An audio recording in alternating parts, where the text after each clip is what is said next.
Assalamualaikum warahmatullahi wabarakatuh. Puji syukur selalu kita panjatkan kepada Allah Subhanahu wa Ta'ala. Karena berkat rahmat dan karunia-Nya, saya bisa menyampaikan materi dalam video kali ini.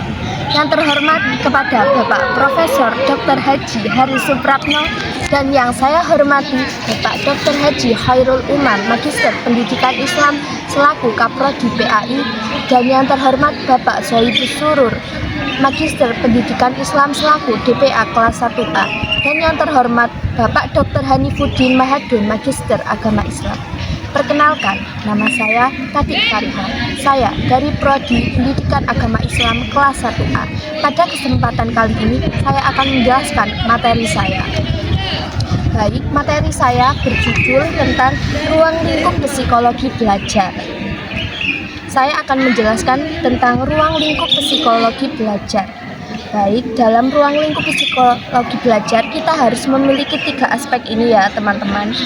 Aspek yang pertama, kita harus belajar. Jadi dalam belajar, yang pertama, kita harus mengandalkan minat untuk kita belajar, untuk belajar dalam hal apapun itu. Yang kedua, kita harus punya motivasi dari diri sendiri tentunya.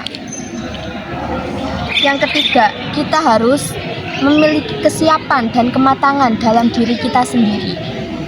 Baik, selanjutnya yang kedua, proses belajar.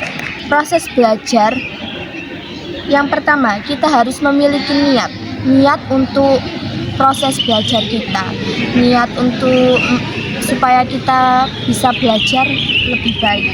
Yang kedua, kita dalam proses belajar harus punya perhatian dan konsentrasi.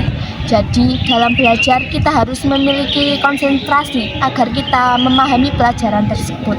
Yang ketiga, kita harus mempunyai resepsi atau pemahaman.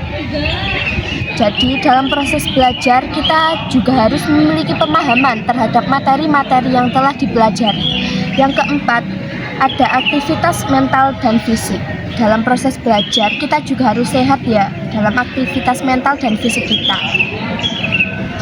Dan kita harus menjaganya ya teman-teman. Selanjutnya, kondisi belajar. Apa saja? Yang pertama, lingkungan. Jadi dalam kondisi belajar kita harus memiliki lingkungan yang baik agar proses belajar kita menjadi lebih baik. Yang kedua, kita bisa mengandalkan media dan alat bantu belajar seperti proyektor untuk kita presentasi. Kalau tidak ada alat bantu ya gimana ya tidak mudah gitu loh. Yang ketiga, selanjutnya metode atau strategi pembelajaran. Jadi dalam proses belajar kita harus memiliki metode atau strategi. Kalau tidak ya kayak biasa-biasa aja, nggak ada kayak strateginya itu gimana gitu.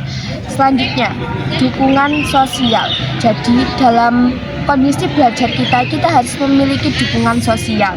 Entah itu dukungan dari diri kita sendiri, dari teman, sahabat, atau orang lain untuk memberikan dukungan terhadap kita. Jadi hanya ini yang dapat saya sampaikan. Kurang lebihnya saya mohon maaf.